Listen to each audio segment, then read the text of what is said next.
इसमें लागत बहुत कम है, इसका केयरिंग बहुत कम है, इसमें आपको ज़्यादा टाइम नहीं देना पड़ेगा। ये बहुत तेजी से बढ़ती है और कम समय में बहुत अच्छा मुनाफा देती है। मिट्टी को सुधारने और अच्छा मुनाफा देने वाली फसल के बारे में अगर मैं आपको बताऊं तो वो है गेहूं की कटाई का समय लगभग शुरू हो ही चुका है। अब किसान भाई बहनों के जहन में सवाल उठ रहा है कि इसके बाद कौन सी खेती की जाए जिसमें समय भी कम लगे और मुनाफा भी अच्छा हो। अगर आप भी गेहूं के खेत में मात्र 70 दिन में तैयार होने वाली फसल के बारे में जानना चाहते हैं, जैसे 70 दिन के बाद उसकी हार्वेस्टिंग की जा सके, तो ये वीडियो आपके लिए काफ़ी प्रॉफिटेबल होने वाली है।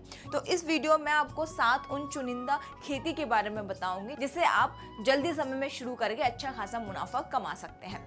तो इस वीडियो को एंड तक जरूर देखना, वो भी बिना स्किप किए। और आगे बढ़ने से पहले बॉस वाला फार्मिंग हिंदी को सब्सक्राइब करना बिल्कुल भी ना भूलें, क्योंकि हमारी हर वीडियो आपके लिए बनाई जाती है, तो हम चाहेंगे कि आप बिल्कुल भी इसे मिस ना करें। और जैसे कि आप सभी मुझे जानते ही हैं कि मैं हूँ उत्तराखंडी, करती हूँ खेती बाड़ी और नाम है किरण। और हर बार आपके लिए ऐसे ही कुछ अच्छे अच्छे आइडियाज लेकर आती हूँ। और गेहूं की कटाई के बाद और कौन सी नई फसल आप उगा सकते हैं, इसको लेकर कई टाइम पहले ही ख्याल आ चुका था कि मैं किसानों के लिए ऐसा ही कुछ वीडियो बनाऊंगी, लेकिन यह था कि सही समय पर अगर वीडियो बनाए तो ज़्यादा वैल्यू रहेगी उसकी। तो सेम आज वो मुझे ऐसा लगा कि ये बिल्कुल सही समय है, क्योंकि मार्च ऑलरेडी लग चुका है और गेहूं की कटाई का समय आ चुका है। अब कहीं कहीं गाँव में गेहूं की कटाई का प्रोसेस शुरू हो जाता है। ये प्रोसेस मार्च अप्रैल मई जून तक ये चलने वाला है। लेकिन जिनकी फसल की कटाई पहले हो जाती है वो उस टाइम पे क्या करें, तो ये कुछ 7 फसल है जिसके बारे में आपको मैं बताऊंगी। आप इनमें से किसी भी फसल में आप काम कर सकते हैं, या फिर अगर आपके पास अच्छी खासी जमीन है तो हम सातों पे भी काम कर सकते हैं। इसमें लागत बहुत कम है, इसका केयरिंग बहुत कम है, इसमें आपको ज़्यादा टाइम नहीं देना पड़ेगा। साथ ही साथ इसकी डिमांड बहुत ज़्यादा रहती है इन सीजन्स में, और इसमें आपको मुनाफा बहुत अच्छा मिलेगा और ज़्यादा कुछ इसमें मेहनत करने की भी आपको ज़रूरत नहीं है। तो चलिए जानते हैं कि कौन सी है वो पहली खेती। तो वो है धनिया। जी हाँ, धनिया वही जिसके बिना खाने में स्वाद नहीं आता। हर घर में धनिया का यूज़ किया जाता है। घर में ही नहीं, अगर हम रेस्टोरेंट्स में भी जाते हैं या कहीं बाहर जाते हैं तो भी धनिया का यूज़ हम करते ही करते हैं। स्वाद के लिए करते हैं, कुछ उसकी खुशबू के लिए करते हैं। धनिया का यूज़ हर जगह किया जा रहा है। अगर आप धनिया की खेती करते हैं तो इसकी खेती 25 से 30 दिनों में तैयार हो जाती है। और गर्मियों में इसकी कीमत बहुत ज़्यादा होती है, तो आपको इसके अच्छे दाम भी मिल जाते हैं। अगर आप ये जानना चाहते हैं कि धनिया की खेती कैसे करें, तो मैंने इस पर ऑलरेडी एक वीडियो बना के रखा हुआ है, वहाँ जाकर आप चेक कर सकते हैं। वहाँ पे मैंने स्पेशली एक धनिया पर ही एक वीडियो बना के रखा हुआ है कि कैसे आप धनिया की फसल कर सकते हैं, उसमें कितना मुनाफा रहेगा। वो सारी चीज़ें मैंने डिटेल में ऑलरेडी पहले बता चुकी हूँ। तो यहाँ पर आगे ना बढ़ते हुए मैं आपको यही बताऊँगी कि आप वो जाके चेक कर लीजिएगा। अगर आप खेती से रिलेटेड आपके जहन में कोई सवाल है और आप ये जानना चाहते हैं कि खेती कैसे शुरू करें, कौन सी खेती किस सीजन में बेस्ट रहेगी, इसके लिए अगर आप डिटेल में इंफॉर्मेशन चाहते हैं तो तुरंत बॉस वाला ऐप को डाउनलोड कर लें। वहाँ पे हमारे मेंटोर है जो आपको गाइड करेंगे कि आप किस सीजन में कैसी खेती कर सकते हो, उसमें आप कितना मुनाफा कमा सकते हो। ये सारी चीज़ें आपको बॉस वाला ऐप पर मिल जाएगी। बस आपको करना हो उसे डाउनलोड, और वो मल्टीपल लैंग्वेज में है। आप अपनी लैंग्वेज के अकॉर्डिंग उसे चूज करके आप उसका लाभ उठा सकते हैं। हाँ, तो ठीक है, अब आगे बढ़ते हैं। फर्स्ट मैंने आपको ऑलरेडी बता दिया है कि धनिया की खेती के बारे में, जिसपे मैंने ऑलरेडी एक वीडियो बना के रखा हुआ है। डिटेल में जानना तो आप उस वीडियो को एक बार जरूर देख लीजिएगा। सेकंड नंबर पे बात करते हैं कद्दू की खेती। कद्दू की खेती में खर्च बहुत ही कम है और इसका मुनाफा बहुत अच्छा है। अब अगर मार्केट प्राइस में देखेंगे तो ये आपको पता चलेगा कद्दू के क्या भाव है, और ये बहुत अच्छा है। साथ ही साथ इसकी खेती करना ही बहुत आसान है, इसकी ज्यादा केयर करने की आपको जरूरत नहीं पड़ेगी।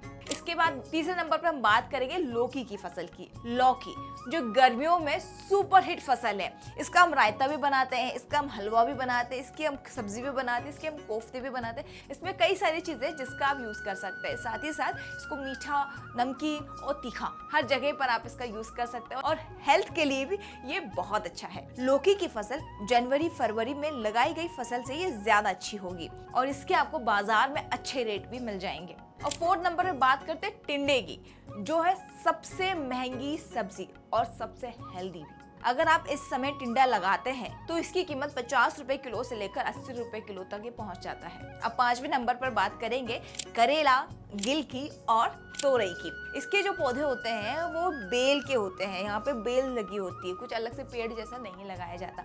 तो ये रहेगा कि इसमें आपके 3-4 बेनिफिट्स अलग रहेंगे, क्योंकि बेल ऑलरेडी जा रही है, आप नीचे आप दूसरे पौधे भी लगा सकते हैं, आप एक साथ इंटरक्रॉपिंग आप वो कर सकते हैं, इसमें ये फ़ायदा रहेगा। साथ ही साथ ये है कि इसकी डिमांड बहुत ज़्यादा रहती है, हर किसी को पसंद होता है। कुछ लोग इसे खाना प्रेफर नहीं भी करते, लेकिन इसको हेल्थ वाइज इसको काफ़ी अच्छा माना जाता है। और ये तो आप जानते हैं, इन तीनों सब्जियों की डिमांड हमेशा मार्केट में रहती है।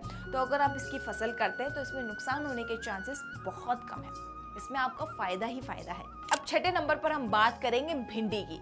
अब भिंडी का मुझे ऐसा लगता है कि हर घर में एक शख्स तो ऐसा होगा जिसकी भिंडी फेवरेट होगी। ऐसा कोई भारत में कोई घर नहीं होगा जहाँ पर किसी एक शख्स की भिंडी फेवरेट ना हो। और सबसे अच्छी बात बताऊं, ये सबसे जल्दी तेजी से ग्रो होने वाली फसल है, इसमें जल्दी फल आना शुरू होते हैं। और अब मैं आपको एक चीज बता दूं, अगर आप भिंडी लगाते हैं तो बाजार में ये 40 रुपए, 50 रुपए, 60 रुपए, 80 रुपए तक किलो के हिसाब से भी बिकती है।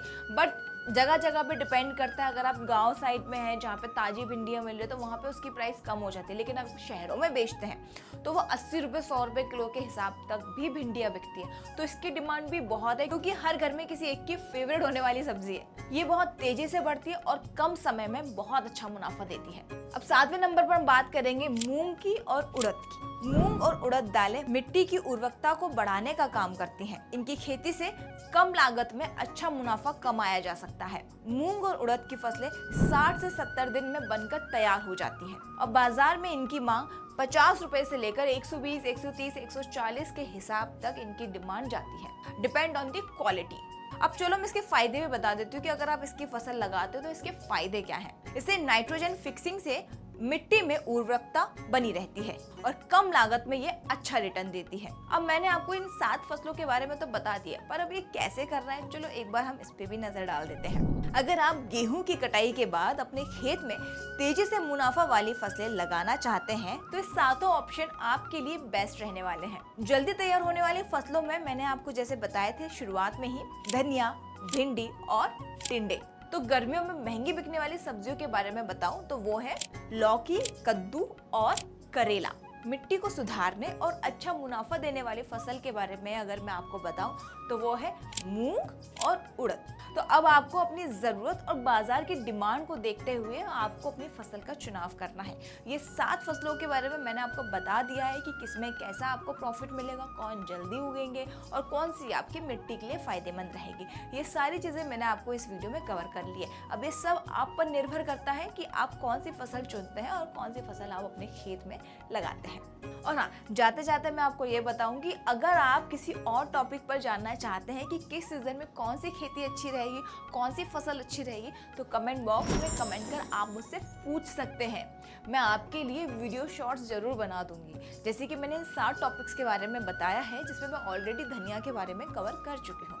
इसके अलावा लौकी, तोरई के बारे में, करेले के बारे में भी हमारे पास वीडियोस हैं जो हमने ऑलरेडी यूट्यूब पे डाली हुई है, तो वो सब जाके आप चेक कर सकते हैं। और अगर आपको कुछ और जानना है तो कमेंट बॉक्स में कमेंट कर आप मुझसे पूछ सकते हैं। फिलहाल मुझे एंड तक देखने के लिए दिल से शुक्रिया। आई होप आप सभी खुश होंगे, तंदुरुस्त होंगे, अपने आसपास वालों का ऐसा ही ध्यान रखिए और मुझे ऐसे ही देखते रहिए। मेरी वीडियोस को शेयर जरूर करना जहां आपको लगता है कि मेरी वीडियो किसी और के काम आ सकती है। और हाँ, जाते जाते मेरे चैनल को सब्सक्राइब करना तो बिल्कुल भी ना भूलें।